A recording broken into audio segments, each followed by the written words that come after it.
Hello everyone and welcome to the Academy Showcase, where we've got 3 matches before we hand things off to the Monday Night League crew. Jad, thank you for joining me. Thanks, Paige, for your time. This will be fun. Yeah, it should be. Let's get a reminder though of how the Academy teams stack up. Dignitas, surprise, surprise, is still dominant with a 7-0 record, as 100 Thieves and Immortals Academy are following closely behind. TSM and Cloud9 Academy are currently tied for 4th place, as Counter Logic Gaming rounds out the standings at 1 and 6. Dignitas almost lost last week. They did. Until they didn't, so they're still got that undefeated stack going. That'll be game 2 of the day. All right, let's dive into the matchups we have today, though. Things kick off with Immortals facing off against Evil Geniuses, then Ablaze Olives and the Golden Guardians aim to knock down the undefeated Dignitas Academy with CLG versus Team Liquid before Monday Night League. For game 1, though, we've got Evil Geniuses looking to take down Immortals Academy, so let's jump into the starting lineups. On the blue side, it is Evil Geniuses. In the top lane, Brandini. In the jungle, Onda. In mid lane of FLICKR, bot and support, Deftly and Matt, and their coach, Tim Kiro. And FLICKR looks very intense. He does. Facing them on the red side, it is going to be Immortals Academy. We got Alorm in the top lane, Potluck in the jungle, Insanity in mid lane, looking less intense than FLICKR, who is on the other team. Apollo and Gate in the bot lane with Coach Coos. He's looking fiery there. As IMT have been looking pretty good, actually. I think the coolest thing about this side is the unique champion picks they bring to the table. Yeah, I mean, Urgot, Kled, Ezreal, Nocturne. Ezreal was a little bit more unique before this patch, where there was the attack speed buffs, but it's fun to see Immortals and Immortals Academy across both LCS and Academy bring out slightly different picks to find success. And on the other side for EG, a rough start to the season, having to field some of their LCS players who clearly didn't have time to practice with the Academy squad, but at least have a solid 5-man lineup for now. Not all the starters that they wanted, but at least these players are all playing together. Yeah, I think they're looking a lot better recently. Onda, I think, has been looking good. He can help kind of drive the team. You can see currently he's going to be playing remote for this game, so that's why the empty seat is there. And the matchup I'm looking forward to is Apollo versus Deftly, because these are 2 guys who have been previously LCS AD carries, have been fairly dominant in the Academy League. Just looking at some of these stats, Deftly in particular, just quite good, gold at 15. And then Apollo on the other side, almost a 20 KDA, 18 CSD at 15. So some dominant stuff from Apollo, but I'm expecting Deftly to be a bit more of a match. Yeah, I think the records, again, kind of reflecting those stats. I mean, Apollo is just quietly overachieving while his team is, cleaning people in the mid lane and stuff like that.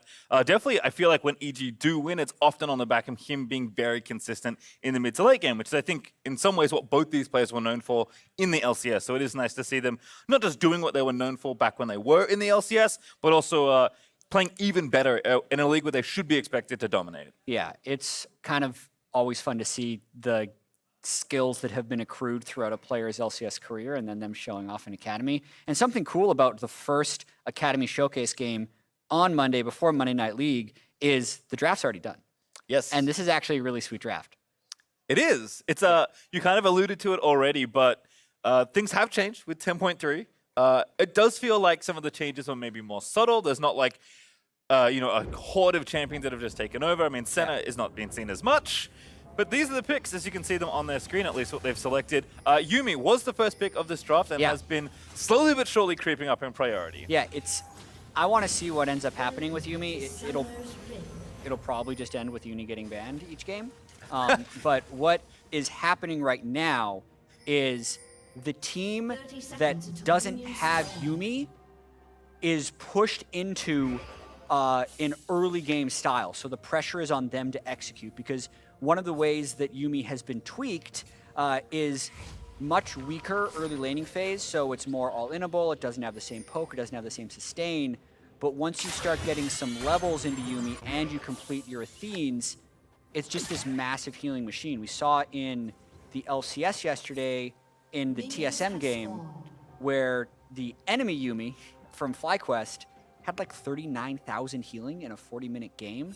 So I can see EG first picking it. I kind of love their composition right now. Not only do they have the power farming Olaf, they have the Yuumi with the Ezreal, who also has cleanse. So definitely Matter just going to play like mega defensive this whole lane and just try and farm it out while Olaf power farms. So yeah, IMT's the 5-2 team, but I'm really interested to watch this EG composition. Yeah, it feels like they've got a pretty good read on where the game is shifting right now. My other note for the bot lane, we've actually seen Ezreal, as you mentioned, move back into the meta, and Lethal Temper, I believe, is the most common one after Klepto, of course, was removed. But it was replaced by the keystone that definitely has right now, which is Omnistone. And we're sure this is Omnistone. This, it is 100% Omnistone. It is Omnistone. Wow. Okay, so I've actually played a decent amount of Omnistone. Okay. You and Freak have the same disease. I like things that are different. When you cast League of Legends for like 8 years, and you've played a little bit of every role, you know, just playing it and casting for you. Whenever there's something new, it's more interesting. So yes, Lethal Tempo Ezreal can be good for like something that Ezreal's never really been able to do, which is just to machine gun people down. Like you actually get pretty good auto damage since a lot of Ezreal's attack speed scaling has also increased. But the Omnistone is something Ezreal should be able to proc fairly quickly, so I actually don't mind it. The way it works, for those of you who just like never see it in game, is you roll for a set number of keystones. Some of them aren't possible. Like Ezreal cannot roll Aftershock, for instance, because Ezreal will have no way of proccing Aftershock. If he has Comet right now, it'll sit as Comet for, I think, 30 or 45 seconds. But if he procs it, he can then get a new keystone 8 seconds later. So what this means is sometimes if you're maxing out your Omnistone, you're actually going to get more keystone efficiency than if you have something else. The reason, I'm just going to keep going on this. Yeah, go ahead. Is like, wait for him to roll Dark Harvest, for instance. Ooh. Because if you can, Onda's level 4 to Potlux 3, just playing defensive around the lane to make sure they don't get dove. That's the correct play. He's full cleared. He's actually 2 camps ahead of Potlux, so this is really good for him. If you proc Dark Harvest, the Dark Harvest damage now applies on all of your other keystones. So when I think of Omnistone, it's almost just like tweaked Dark Harvest. Like he has it right now. They're never going to be able to all in and proc it, so he's probably just going to end up having to sit on this Dark Harvest for the max duration before the Omnistone will replace it with a new keystone. But like, if you ever do see it, like 2 or 3 stacks of Dark Harvest, that's actually a ton of damage throughout the game. Yeah, it's one of those things where you do have to roll the dice, but it feels like you're trading efficiency for consistency in cases where you get lucky. And onto that, Scuttle Crab does grab it. Again, this Olaf, as you mentioned, power farming through the jungle, still streets ahead. Yeah. Of Elise in the 1v1 as far as farm goes. So Insanity trying to roam up, couldn't quite get there. Probably see a lot of mid laners trying to push each other back and forth and help out their junglers. As Brandini and Alorum doing battle. Alorum did play this Nocturne top already. It was certainly not into this matchup. I believe it was into Set, where he's like, I tried it in solo queue. I think maybe it's good. But apparently he's played it more because he's back at it again against Aatrox. Yeah, this matchup happened in LEC. It was Dandan versus Whippo. And that one did not go well for Dandan's Nocturne. But I can understand how, like in theory, how it works. You get to Spell Shield either the Aatrox W, or you'd probably want to save it for Q3 because that's the biggest damage one. And then you'll actually just be able to out-trade him with QE. So that's kind of why you see Alorum is able to push in right now, because Brandini can't take favorable trades against a level 5 Lethal Temple Nocturne. Nocturne will actually just out-damage him, so I like the pick. Yeah, I like it too. We'll see how it shakes out. I think this was what they played with the Kled last time, and they were running around semi-globaling people for a lot of the map. So that was fun. Certainly have to see how Alorum can influence the side lanes. Can be difficult sometimes from top, but for now, enjoying a pretty healthy farm lead in the 1v1. That's definitely, ooh, Hail of Blades. This is a personal favorite that I'd like to see on more laners, but it's a tough one. Yeah, proc him definitely. The tracking of Omnistone, like I always want more. They're just like, oh yeah, you proc 37 separate keystones and did this much additional damage and got this many positive buffs. It's like, I just want more stats. I want to know what, I know it's impossible with the way the game is like made, but I want to see what like every keystone did. Look at that lethal tempo on Brandini. This is going to be really hard for him. Yeah, I mean, TPing back, had the item lead, has a Tiamat actually already done, so. Oh, his TP and altar already down. Keep looking for fruit. He's going to find some here in the river. But I'm not sure the honey fruit's enough to save him. IMTA also going to translate the pushing lead they have in the 2v2 and take this Drake nice and early. Yeah. Yeah, not surprised about this. No. hard farm Olaf team with weak bot lane. What happened? Well, Brandini got the fruit, man. Yep, the fruit too OP. And is in there. Flash hacks first blood. See you later. Oh no. Yeah, we missed that trade. Alorum was pushed up, but that is one of the negatives of having Nocturne top. That's why sometimes you see him mid.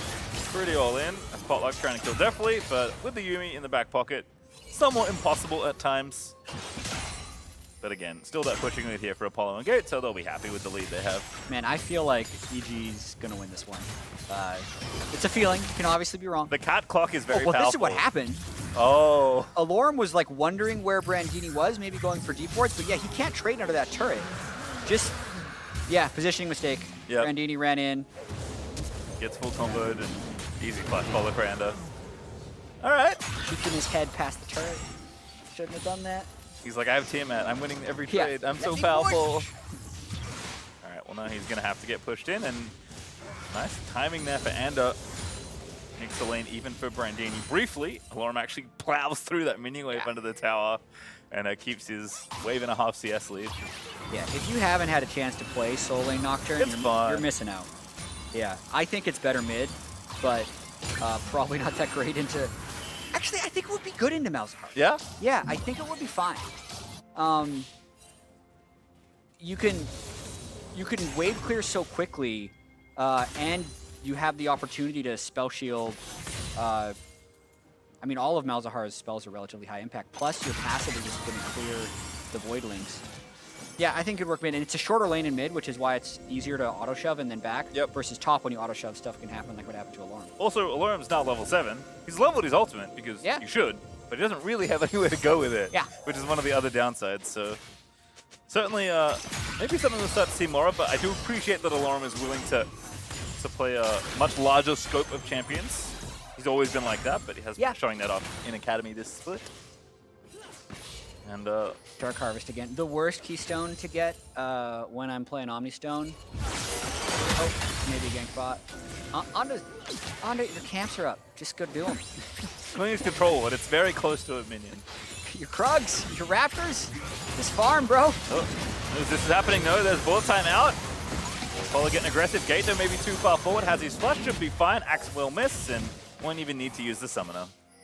Yeah, I mean, look at that. They get cleanse out, but they don't even get heal or exhaust out of the Yuumi for MF ult. Like, it is really hard to punish this Ezreal Yuumi lane. One thing I like, though, is the fact that Yuumi can no longer just, like, double TP with you. That's, like, one of the things that was making it super broken in Pro. So, like, normally you would see a reset here. Now they can die. That's a great ulti. Good chain CC, and the heal not going to be all. Maybe enough. Definitely ignite. It does fall. Cleaning up. Gate, though, too far forward after that dive. Will fall. Looking for Apollo. Going to be the next. Almost took a tower shot, but somehow Apollo escapes his insanity. Roams down to clean up the next kill. Oh, man. Timely roam from Insanity to try and match the TP from Five Fire's Malzahar. Anda just missed a couple of axes that really made him miss out of that double kill. That's what you kind of have to do against the Yuumi, though, is you have to die. Whoa! Alorum, that was really slick. Ulti's back in and gets the kill. I want to replay that. Yeah, for sure. That was a really tight 1v1. Yeah. I can see Brandini. He's kind of wondering what he can do against the Nocturne. He's like, well, I'm Aatrox. And this Nocturne dude just kind of out-duels me, so... Yeah, whenever you misstep against the Nocturne, you just get punished so quickly. Yeah. Like, again, one of those things where you look at his ulti, you're like, what is this ever going to do in the 1v1? Exactly what happened there. Damage. Just punish the mistake, finish off the kill. Rift Herald also going to be a consideration. IMTA will start that up. Yeah, probably should be able to get this. Alorum bought time for him with the kill onto Brandini, and we know the teleports are down from the bot lane skirmish. So. That's an easy take. Yeah. Again, one of the advantages of having you push in 2v2. But the cat clock is still ticking away. You know, the time on Yuumi cannot be underestimated. As it looks like Potlow is going to drop the Herald top. Gate even maybe lining up a dive here. Oh. Altless Brandini.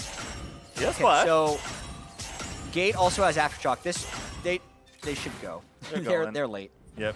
I think they should have gone earlier. They're going to take the all reliable. Timing on this is good. probably say this every cast, but you want to take 2.5 plates and then drop the herald so the charge goes straight up. And yeah, see, we didn't even need to see it because we knew it was going to happen. Yep.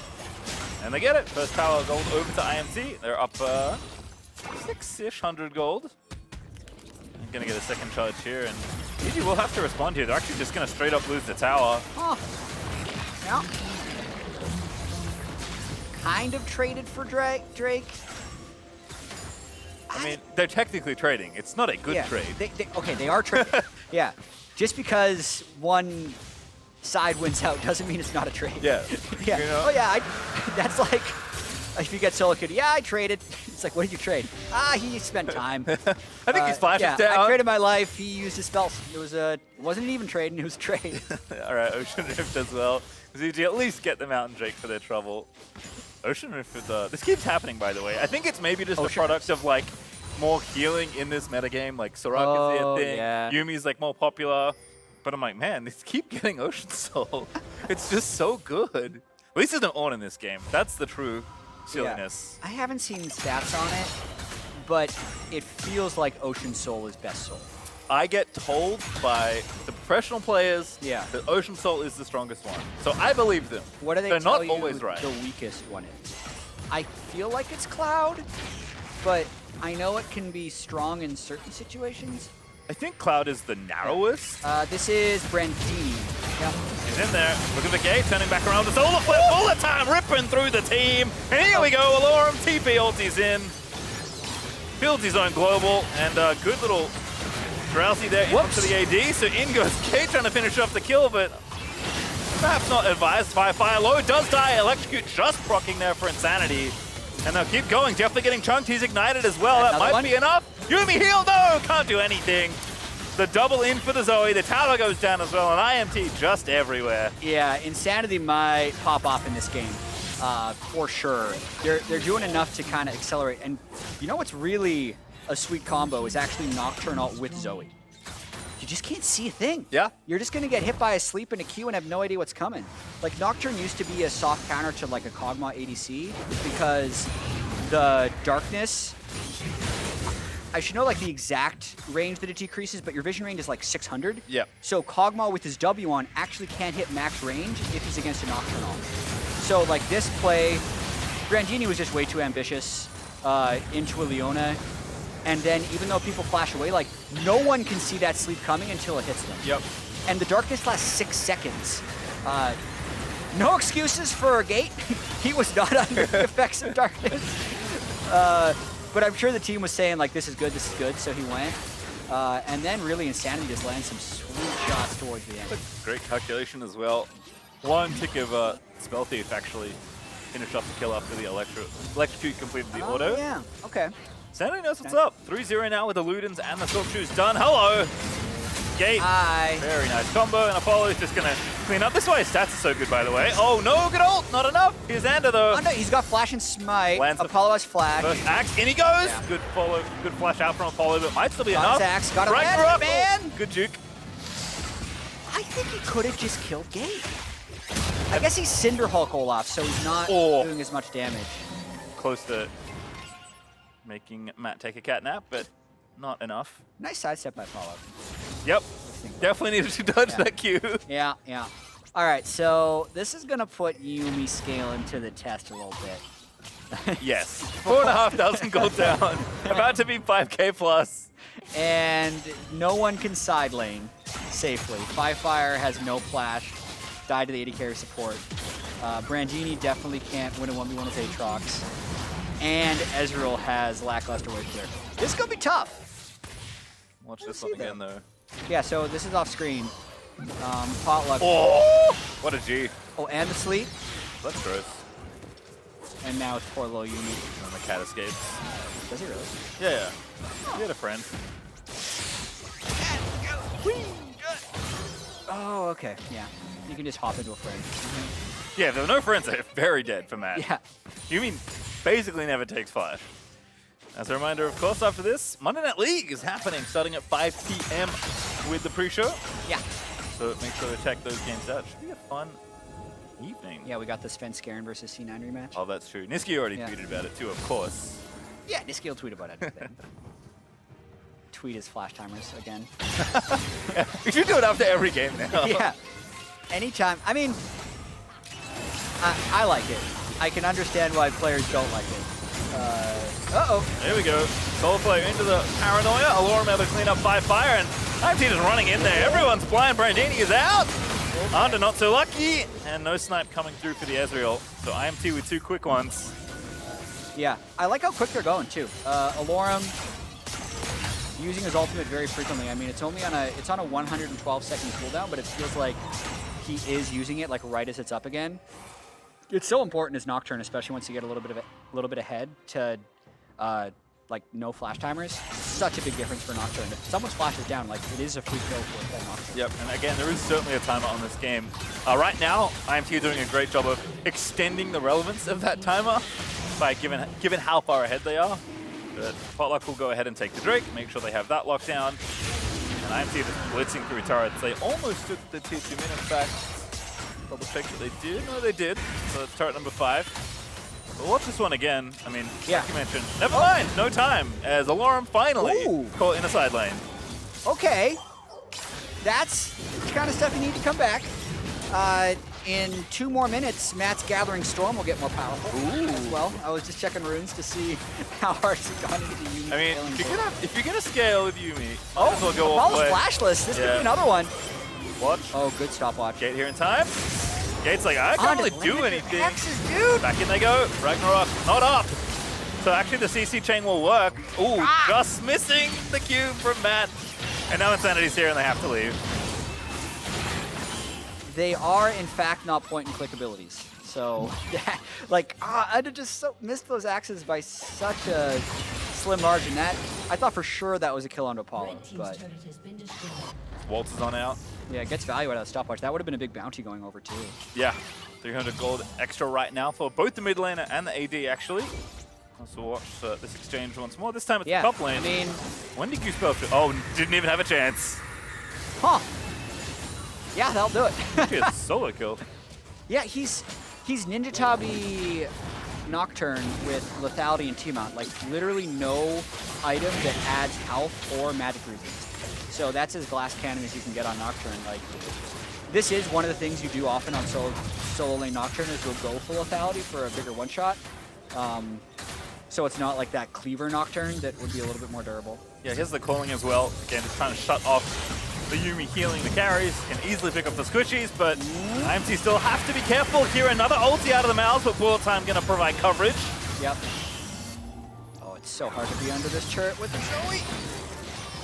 Yeah. But, yeah, the more Matt gets levels, he's got 5 points in Zoomies, which is, oh man. So, okay, with his current 145 AP on Yuumi, his E, which is on a 7.2 second cooldown, is healing for 268, and then also gives attack speed and, you know, stats and movement speed. Yeah, and then also you'll be able to apply that Yuumi shield thanks to the passive so frequently. So he's scaling up, right? As soon as you hit level 9, you've maxed your heal on Yuumi. Yep, has the Themes now, so we'll also be able to add that once you get some charges. Yeah. So this with the Olaf, or just protecting the Ezreal, really, you can hop around and just pick your favorite target as Yuumi. Starting to scale up on the EG side, still down 5,000 gold or so. So even though EG have been taking quite the beating, Yeah. IMT haven't really extended their lead too much. You never know. 2 Drakes. So Drake's Soul can be done by 27:30. They'll probably want Infinity Edge on Apollo. But yeah, again, it's on them because like the Malzahar, Olaf, Ezreal, and like normally Olaf doesn't scale, but I think Olaf with Yuumi does. So still a chance for EG actually. I think how this next, how the Soul Drake plays out will be important, but maybe EG feel confident enough to fight for the next one. It's up in a minute 20. Apollo's not too far away from that IE. He's got about 1,200 gold in the bank. And Deathly's Man Immune is at 665 of 750, so that's a big spike on the side of EG as well. But like right now, it's kind of nuts. Zoe 3-0-3 has only 500 more gold than FiFire. And like arguably FiFire just does way more damage with the Leandri's Ludens. Certainly in any long fight, that will be true. I mean, Insanity's job is to basically make sure they can actually take towers. Yeah. And take objectives by sieging them. Yeah, Malzahar will get stuff going. His abilities persist for a long time throughout combats. He's definitely trying to poke the wave down. IMTA have reset. They made sure they went back and got their wards a minute before the Drake is spawning, so just going to be playing through this right-hand side and trying to clean that up. Yeah, I would probably, if I'm EG here, say give up the Drake. But you never know. Like, if Malzahar can get a good ult, like, there's no QSSs up. So if he gets a good ult, they're going to look for something. But it's also, if they actually fight Drake, then the game is just over if they lose it, because not only would they be one on soul point, they'd probably just give over Baron afterwards. So, yeah, you can see they have no vision in Drake, and they're just leaving. Threaten Baron, maybe. Can't really... Yeah, even that's too risky. Yeah. You're just trying to stall. It'd be nice to counter push a lane, but Insanity's covering mid. So I think IMT just a little too far ahead right now for EG to be able to do too much. Still 5K though, like what were we saying like 10 minutes ago? It was like... It's about the same. Yeah. I feel like the lead has not extended since the last time we checked in.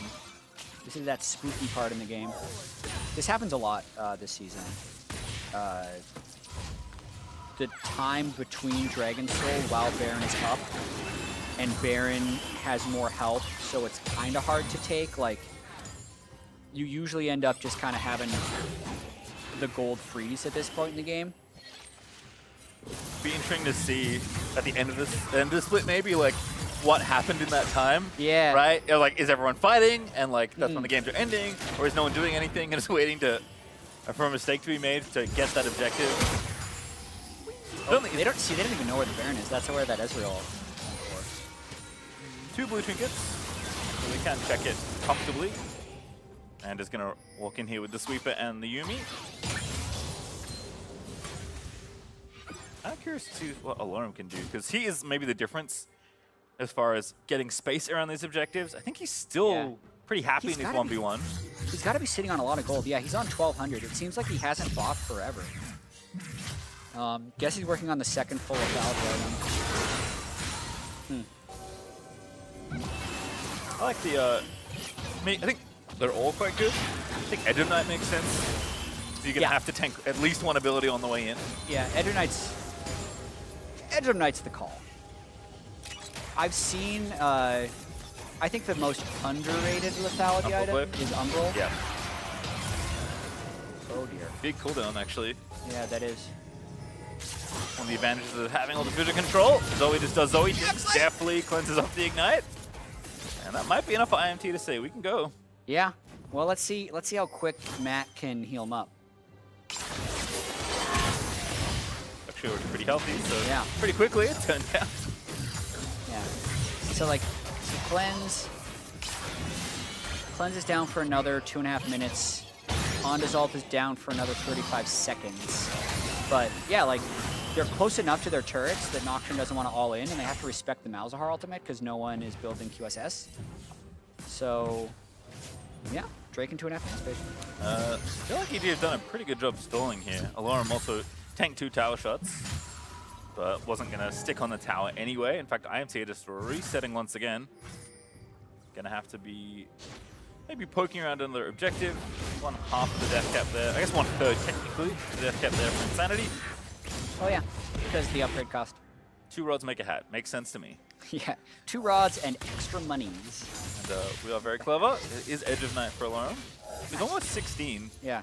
It is funny how we were complimenting him on using the ult very frequently. And that's literally the last time he used it. Nocturne ults per minute has dropped significantly since the last time.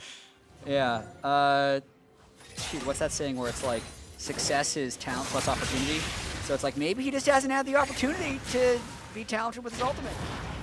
Everyone on EG is just hiding. I wonder if IMT just feel like our lead is big enough that we can just play to this soul and be fine. But again, against the Yuumi, I feel scared. Oh man, it's just funny when I see like phase rush Ezreal. Like it just he's ready. It's like why? Oh man, I know none of the Keystones are like that. Like, lethal tempo, he can't step up to auto so many of these guys. So like, I still don't mind it, but it's just hilarious when he has such a hard time proccing the phase rush. Sad that actual Dark Harvest would not really work. No, because he's never getting anyone low. Yeah. They're playing so defensively. Brandini, no! Ooh, a 1v5 tower dive. Oh, the timing is so bad. Exhaust, Drowsy. Ooh, good stopwatch. Full time, he lives. He does live. Gate almost died, too. He's doing the majority of the base tanking. Oh, that could have been so big for Immortals right before the Drake. So 40 seconds, this is the Drake that has to be fought. And MF ult was actually used during that dive, so it's going to be down for 30 seconds after the Drake goes, and so will Leona ultimate. So, sure, Brandini burned flash ult, but it was a 2-for-1. EG takes it. It was a little touch and go, but they'll take it. Yeah, they actually canceled Gate's recall as well, so he's Yeah. not that healthy.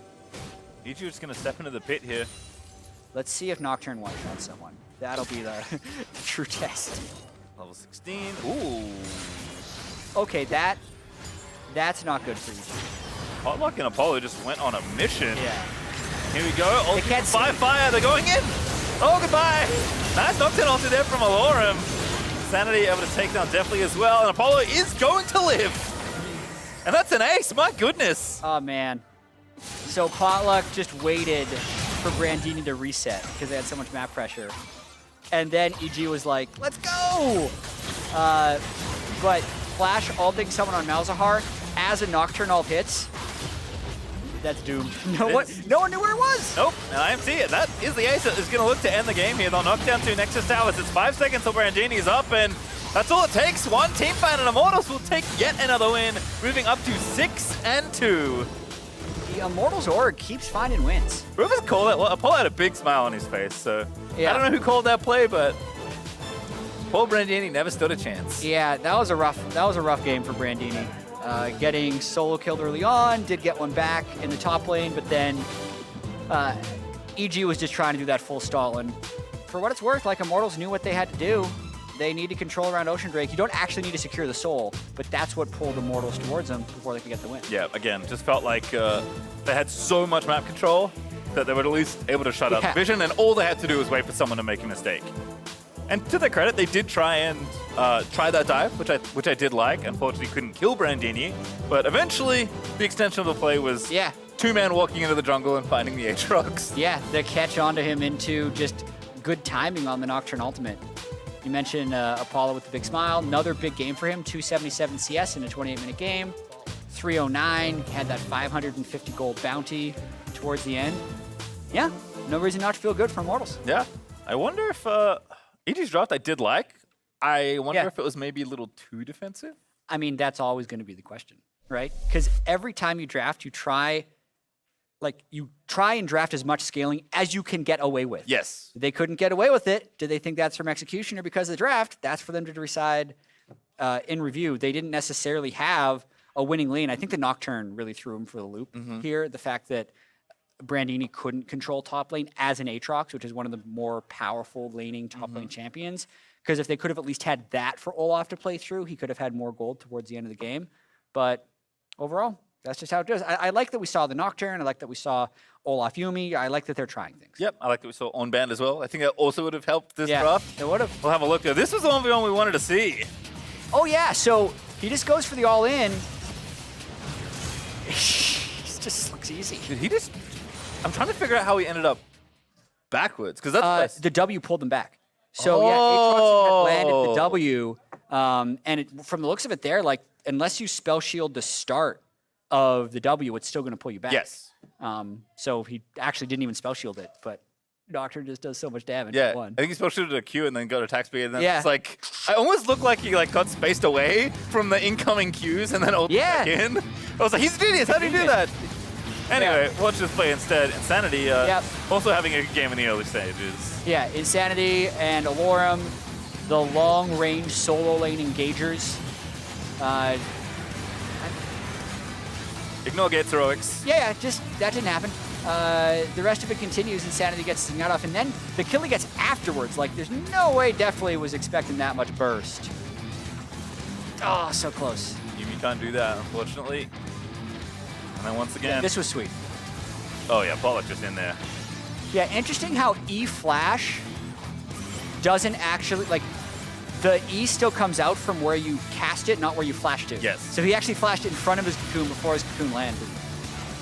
Yeah, this was basically the game-winning pick as Brandino was trying to run forward, and then EG says, well, we should fight. We got to fight. This guy, and everyone just gets collapsed on. Apollo gets completely split from the fight. Not a chance. Insanity also solo definitely, which is the part I missed at the end of that one. But Yeah. I mean, the right call, I think, for EG, like 5-5 is like, we have to go, I have to ult someone. But you're already playing a 4v5 when you're down in gold. Going to be a tough one to win. We're stepping away, but when we return, it is Dignitas Academy and Golden Guardians Academy squaring off.